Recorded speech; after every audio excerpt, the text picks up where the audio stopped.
I was a little hesitant about this song because, as I mentioned in the video where I reacted to the Perfect Circle song about his mum, I also have a mother. She's living though, but there was a time where I thought she'd pass away. She's still with us, but major health challenges. So, and it's been going on for decades for me. So I can relate to Maynard and his frustration, sadness, anger, maybe even some resentment.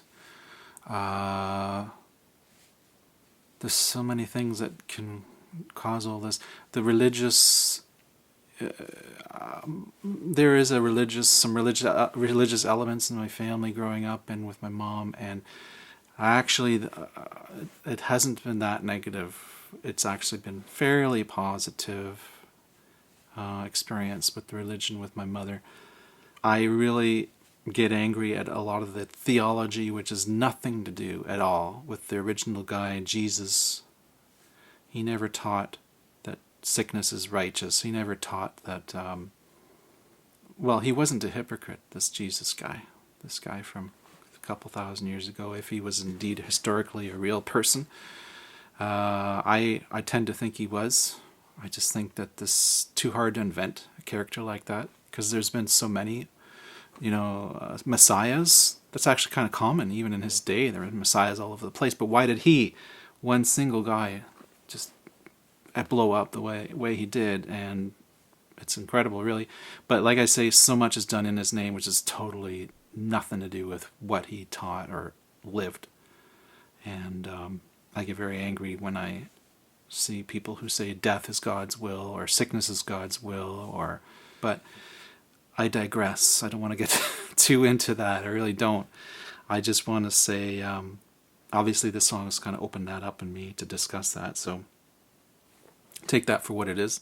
Yeah, I just love how Tool are so organic. I've said this before, how they sound right together. They're just totally, it's like, as a metaphor, rocks and moss and tree branches in the ground, if you take a big chunk out, they're all intertwined, and it's not artificial. Like so much of the crap that comes out today is too artificial. It's too phony, plastic. Does a song really need 15 songwriters to make catchy earworm hooks? Is that what music's all about? It's all about creating the most. That's like nicotine, man. That's like making cigarettes that are most addictive as possible. It's not the whole point of it. I mean, the whole point of music is to make art, really. But I'm so appreciative of Tool and like I am of Rush too, and a lot of the progressive bands. A lot of the progressive bands are the like this to the establishment, right? They don't have radio stations. Like just going back, it's different now, but they didn't have radio stations backing them up. It was all about one fan at a time. Rush, for example, toured, and they don't say, "Oh, make a single." Like they had some songs that were kind of single-ish, but they were doing it in their own terms. They're just doing that, or maybe it was an accident. I don't expect Tool probably never had any singles. Have they? I doubt it. Make sure you subscribe and join the Wolf Pack. Wolf with an E. I'm Dean Wolf, and off to the next reaction video, or I may teach a guitar lesson. I gotta catch up my guitar lessons too. See y'all. Bye.